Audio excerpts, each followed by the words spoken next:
Good morning students. आज दिनांक 14 जुलाई 2020, विषय संस्कृत, कक्षा नवम। आज आप द्वितीय पाठ पढ़ रहे हैं। जैसा कि आप जानते हैं कि मनुष्य जो है उसमें कई तरह की जो है वो अच्छाइयाँ होती हैं, तो कई तरह की बुराइयां भी होती हैं।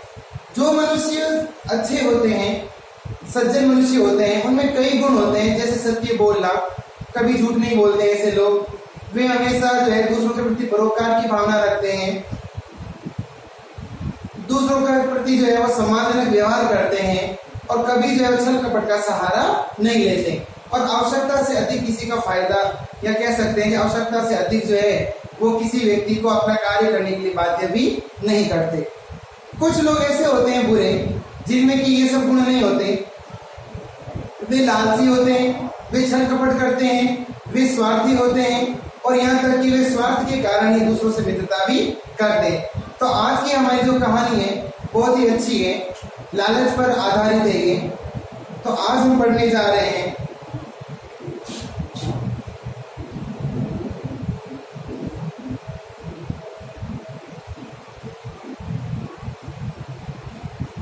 द्वितीय पाठ,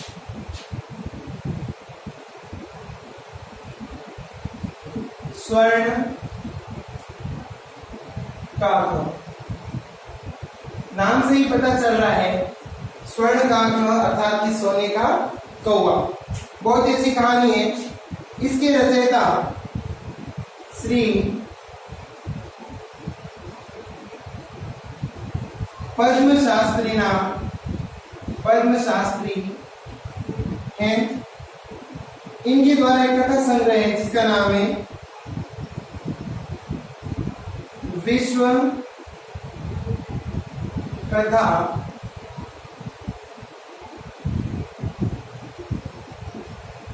शतकम। ये कहानी संग्रह है, कहानी संग्रह, ठीक है। ये एक कहानी संग्रह है। इससे जो है ये कहानी ली गई है। बर्मा, जिसे कि वर्तमान में म्यांमार कहा जाता है, वहां पर यह कहानी बहुत ही प्रसिद्ध है। तो बहुत अच्छी कहानी है। थोड़ा सा इसके बारे में देख लेते हैं। मैं आपके सामने जो है वो कुछ यहाँ पर एक स्केच बना रहा हूं, तो उससे देखकर आपको जो है वो अनुमान भी लगाना है कि ये कहानी जो है वो किस प्रकार की हो सकती है और हमें किस प्रकार की जो है वो शिक्षा भी इससे मिल सकती है। तो इससे जो है वो हम अनुमान लगा सकते हैं थोड़ा बहुत।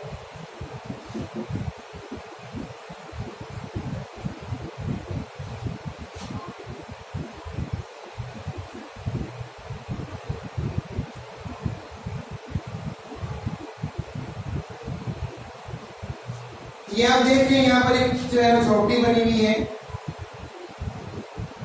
यहाँ पर छोटा सा एक जो है वो बरामदा भी है। फिर यहाँ पर एक जो है वो कुटिया सी बनी हुई है कुछ।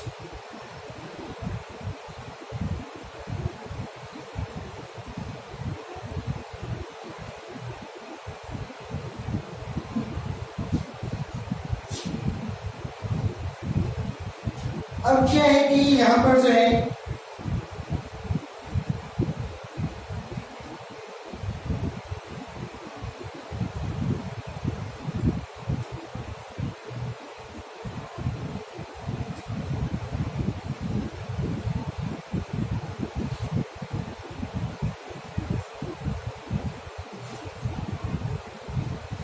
बहुत ही अच्छी कहानी है। आप क्या पढ़ेंगे यहाँ पर देख लीजिए।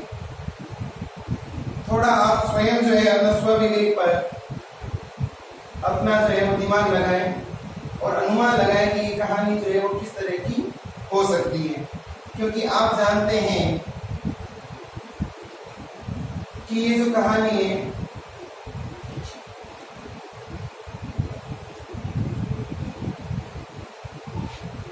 यहाँ पर क्या है कि कुछ जो है वो ये आपके चावल के टुकड़े हैं। यहाँ पर एक पंछी आता है जिसका नाम होता है कौवा। ठीक है, ये यहाँ पर आ जाता है।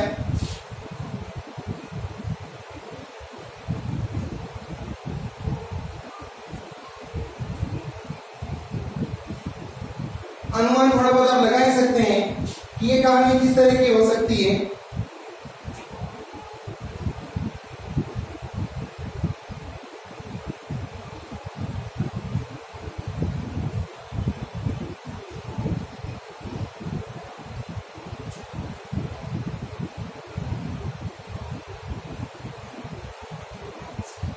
चलिए, तो ये आप देख रहे हैं स्वर्णकार का इस तरह की कहानी है। इस कहानी को हम पढ़ेंगे और साथ साथ समझेंगे भी। तो अब आप लोग जो है वो देखो यहाँ पर सबसे पहले कि प्रस्तुतो अयम पाठ, यह प्रस्तुत पाठ, यह पाठ श्री पद्म शास्त्री द्वारा रचित विश्व कथा शतकम इति कथा संग्रह ग्रहीतो अस्ति। प्रस्तुत पाठ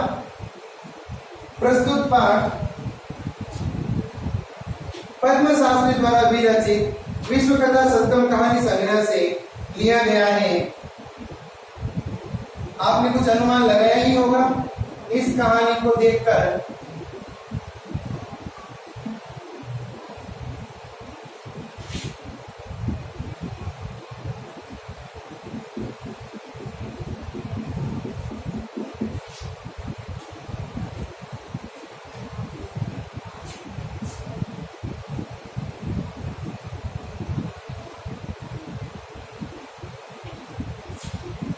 अत्र विविध राष्ट्रेषु व्याप्तानां शतं लोकानां वर्णनं विद्यते।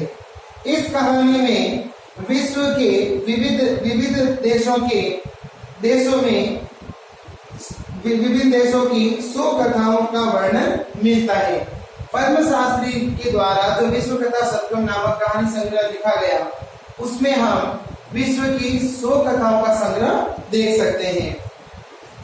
ऐसा एक कथा बर्मा म्यांमार देशस्य श्रेष्ठ कथा अस्ति। यह कथा बर्मा देश की या म्यांमार जिसको कहा जाता है वर्तमान में, पूरा नाम था बर्मा और अब इसको कहा जाता है म्यांमार। तो यहाँ की ये कथा है। अस्याम कथायां लोभस्य दुष्परिणामं तथा त्यागस्य सुपरिणामः स्वर्ण पक्षकाक माध्यमेन वर्णितो अस्ति। इस कथा में लोभ के दुष्परिणाम तथा त्याग से सुपरिणाम, त्याग के अच्छे परिणाम को स्वर्ण पंखों वाले कौवे के माध्यम से बताया गया है। अब इसमें आप बहुत अच्छी कहानी पढ़ेंगे कि गांव में जो है वो एक बालिका रहती है। उस बालिका की जो है वो एक बूढ़ी माँ होती है। कौन होती है बेटा?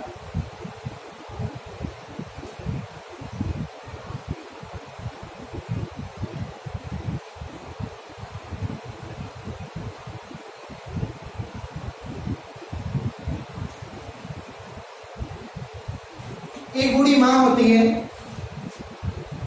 वो क्या करती है कि बहुत गरीब होते हैं और जैसे तैसे जो है वो मुट्ठी भर चावल होते हैं वो उसको धोती है उसकी माँ और एक 4 पाई पर जो है वो सुखा देती है और अपनी बेटी से कहती है कि तुम इन चावलों का ध्यान रखना, थोड़े से चावल है, यदि पक्षी खा गए तो हम भूखे रह जाएंगे। इस तरह से जो है वो कहकर और वो बूढ़ी स्त्री जो उसकी माँ जो है वो अंदर चली जाती है और लड़की बैठकर वहां पर जो है उन चावलों का ध्यान रखती है। तभी वहां पर जो है वो एक कौवा आ जाता है जिसके पंख सोने के होते हैं। ऐसा कौवा उड़ता हुआ आता है और उन चावलों को खाना प्रारंभ कर देता है। जब वो चावलों को खाना प्रारंभ करता है तो अब हम साथ साथ में पढ़ेंगे और समझेंगे, क्योंकि अगर मैंने पहले आपको कहानी सुना दी तो फिर इतना मजा नहीं आएगा आपको। तो हम थोड़ा सा पढ़ना शुरू करते हैं। देखिए, पूरा कस्मे से कस्मिंश्चित् ग्रामे एका निर्जना वृद्धा स्त्री निवसत। प्राचीन समय में एक गांव में एक निर्धन स्त्री निवास करा करती थी। अर्थात कि बहुत पुराने समय की बात है, एक निर्धन स्त्री एक गांव में जो है वो रहती थी। तस्याम एका दुहिता विनम्रा मनोहरा च आसीत्। उसकी एक सुंदर और सुशील एक उसकी बड़ी लड़की थी। ये जो बूढ़ी स्त्री थी किसी गांव में रहती थी, इसकी एक बेटी थी, वो बहुत ही समझदार थी और बहुत ही सुंदर थी। एकदा माता स्थाल्याम, स्थाल्याम का अर्थ होता है थाली।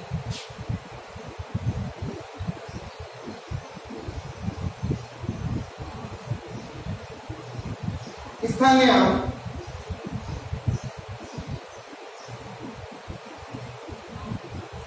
तंडुल का अर्थ है चावल। तो पूरा कस्मिंश्चित् ग्रामे एका निर्जना वृद्धा स्त्री निवसत। प्राचीन समय में एक गांव में एक बूढ़ी स्त्री रहती थी। उसकी एक बेटी थी। तस्याम एका दुहिता, उसकी एक पुत्री थी और वो कैसी थी? विनम्रा, विनम्र स्वभाव की और मनोहरा और दिखने में बहुत ही सुंदर थी। एकदा माता, एक बार माँ ने जो है एक बार उसकी माँ जो है वो एक थाली में चावल लेकर आती है। एकदम माता स्थाल्याम तांडुला निक्षिप्य, निक्षिप्य का अर्थ होता है फैलाकर।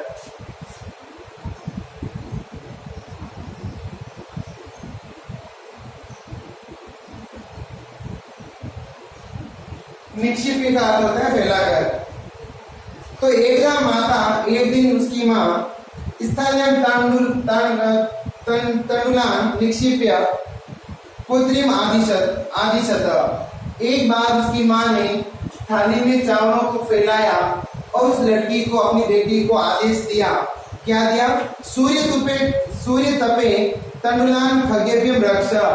सूर्य की रोशनी में चावल सूखा नहीं हूं, इनको तुम पक्षियों से बचाना। किंचित कालानंतरम एको विचित्रो काक समुद्यम तस्य समीपम आगच्छत। उस बूढ़ी महिला ने उस चारपाई पर वो चावल फैला दिए और अपनी बेटी से कहा कि इनको धूप लग रही है, तुम इनकी चावलों की जो है वो पक्षियों से रक्षा करना। तभी वहां पर जो है एक विचित्र सा जो है वो कौवा उड़ता हुआ आता है।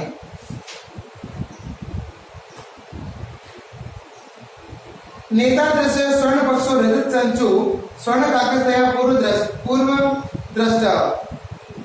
उस लड़की ने देखा कि उस कौवे के स्वर्ण से निर्मित जो पंख है और चोंच जो थी वो चांदी की थी, और ऐसा विचित्र कौवा उस बालिका ने पहले कभी भी नहीं देखा।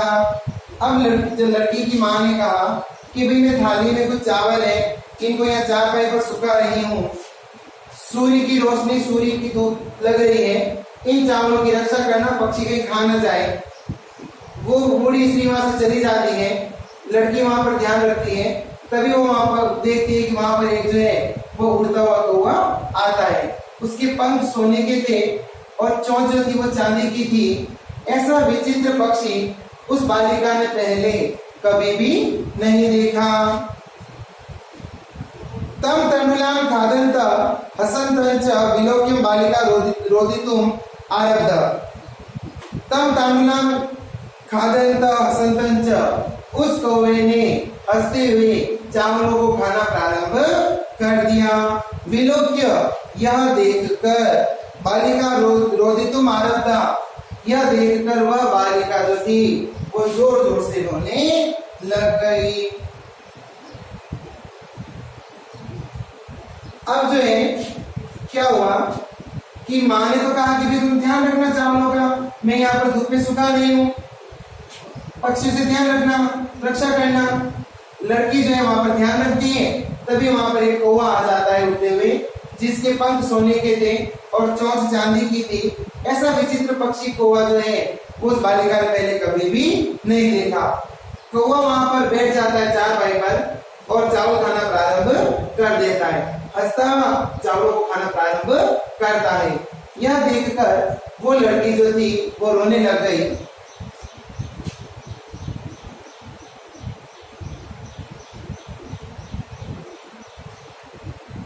उसके पश्चात देखिए क्या होता है। तांडुलान खादन्ता हसन्तं च विलोक्य बालिका रोदितुम् आरब्धा। उसने हंसते हुए चावलों को खाना प्रारंभ कर दिया और यह देखकर बालिका जो थी वो रोने लग गई।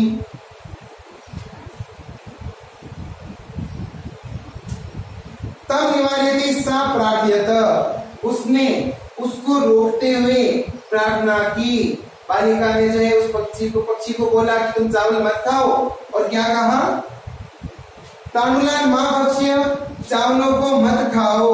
मध्य माता अति निर्धना वर्तते, मेरी माँ अत्यंत क्या है? गरीब है, निर्धन है। स्वर्ण पक्ष काक प्रोवाच, सोने के पंख वाले उस कौवे ने कहा, क्या कहा? मां शुच, चिंता मत करो। मां शुच कर, मां शुच,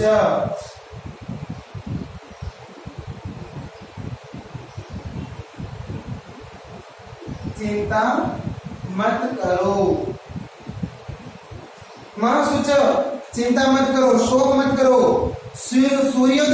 सूर्योदयात् प्राग ग्रामात् बहिः पिप्पल वृक्षम मनु त्वयाम आगंतव्यम, कि भी तुम चिंता मत करो, गांव के बाहर एक बहुत बड़ा जो है वो पीपल का पेड़ है, वहां पर तुम सूर्य उदय से पहले पहले आ जाना। अब जब लड़की ने कहा रोते हुए कि भाई ये चावल मत खाओ, मेरी माँ बहुत गरीब है, तो पंछी कहता है, वो स्वर्ण पक्ष वाला, सोने के पंखों वाला, चांदी की चोंच वाला वो कौवा कहता है कि तुम चिंता मत करो, दुखी मत हो तुम। गांव के बाहर एक बहुत बड़ा पीपल का वृक्ष है, वहां पर तुम सूर्य उदय से पहले पहले, अर्थात कि सुबह में 3-4 बजे की बात लगभग, तो तुम सूर्य उदय होने से पहले पहले गांव के बाहर जो पीपल का वृक्ष है वहां पर तुम आ जाना। अहम तुभ्यम तांडुल मूल्यम दास्यामि, मैं तुम्हें चावलों का मूल्य दे दूंगा। प्रहर्षिता बालिका निद्रामपि न लेवे, बालिका अत्यंत प्रसन्न हुई और उसको रात भर जो है वो नींद नहीं आई। और आप जानते हैं कि कोई भी खुशी की बात होती है या दुख की बात होती है तो कई बार जो है वो नींद उड़ जाती है। तो उस बालिका के लिए बड़ी खुशी की बात थी, एक तो कि उसने विचित्र ऐसा कौवा देखा जो उसने पहले कभी नहीं देखा था, सोने के पंख और चांदी की चोंच वाला, ये देखकर उसको बड़ा अच्छा लग रहा था। दूसरा कि जब कौवे ने कहा कि तुम सूर्य उदय होने से पहले पहले सुबह में अंधेरे के समय में ही जो है वो गांव के बाहर एक बहुत बड़ा पीपल का वृक्ष है, वहां पर आ जाना, मैं तुम्हें जो है वो तुम्हारे चावलों का मूल्य दे दूंगा, तुम रो मत। जब उसे पता चला कि मूल्य मिलने वाला है तो वो बहुत प्रसन्न हो जाती है और रात भर जो है उसको नींद नहीं आती। सूर्योदयात् पूर्वमेवं सा तत्रोपस्थिता, अब क्या हुआ?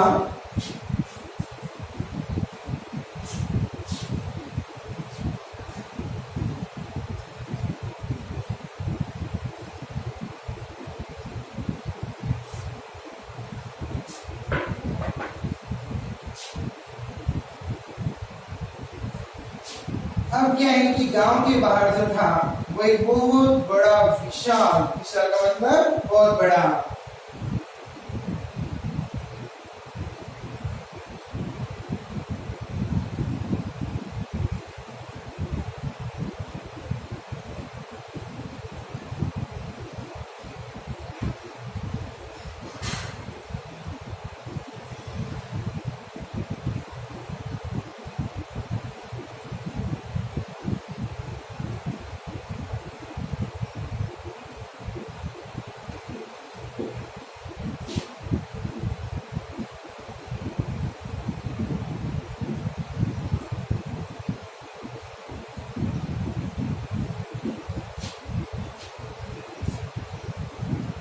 अब आप यहाँ पर क्या देखेंगे?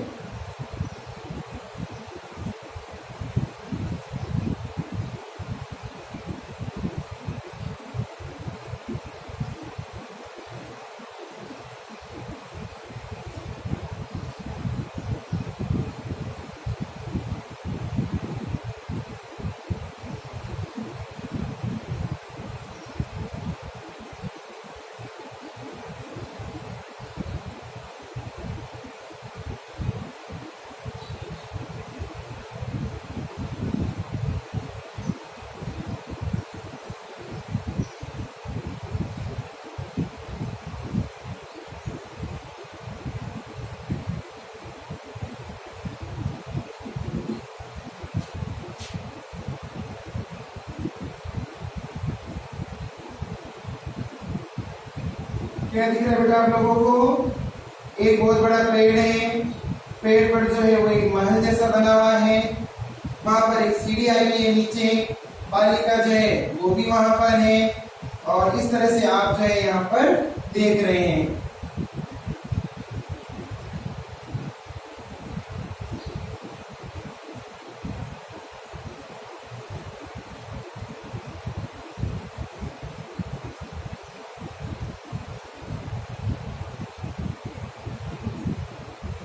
अब क्या होता है कि जब उस कौवे ने कहा कि भी गांव के बाहर जो है वो एक बहुत ही बड़ा जो है वो पीपल का वृक्ष है,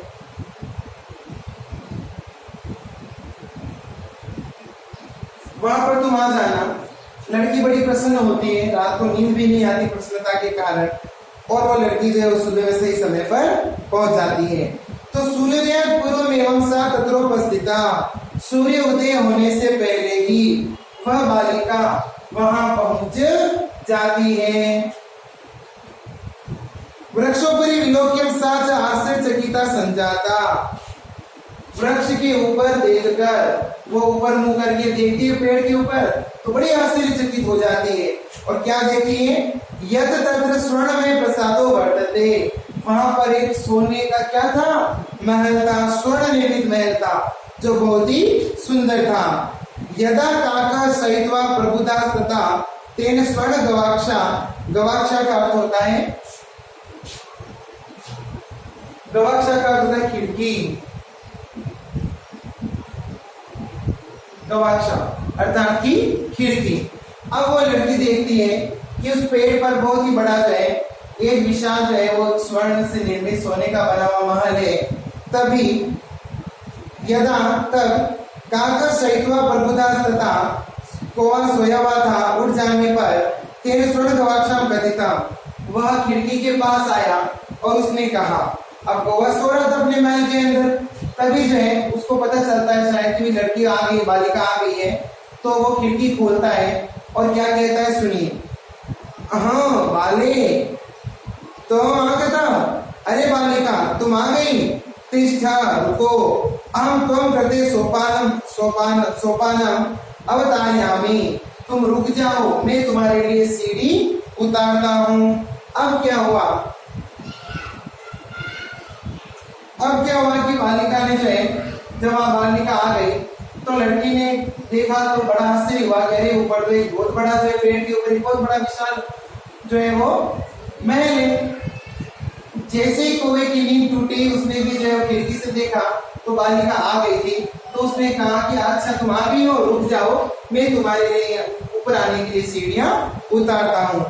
तो हम कहते हैं स्वर्णमय रजतमय ताम्रमय वा, कौवा पूछता है कि तुम बताओ सोने की सीढ़ी, तांबे की सीढ़ी, या सोने की सीढ़ी, चांदी की सीढ़ी या तांबे की सीढ़ी।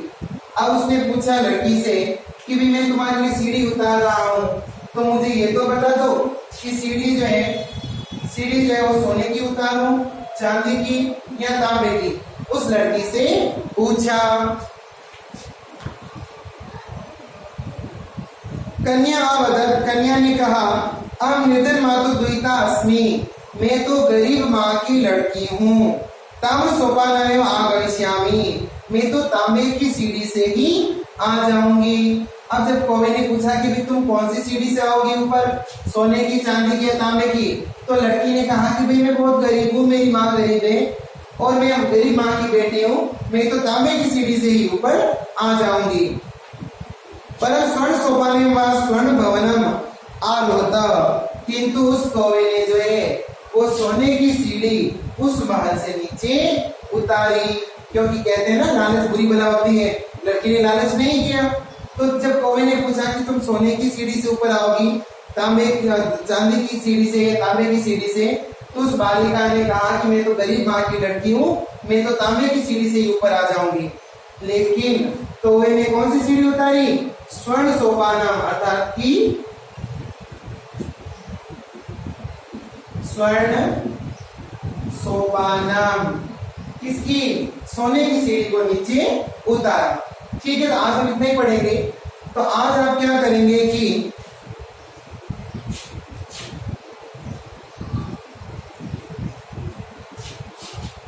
आज आप अपनी उत्तर पुस्तिका में इस पाठ के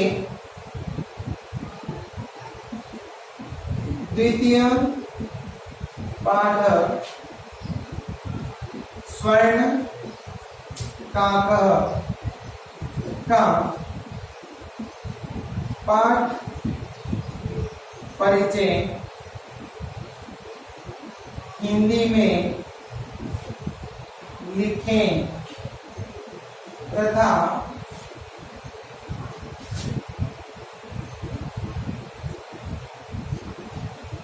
उसके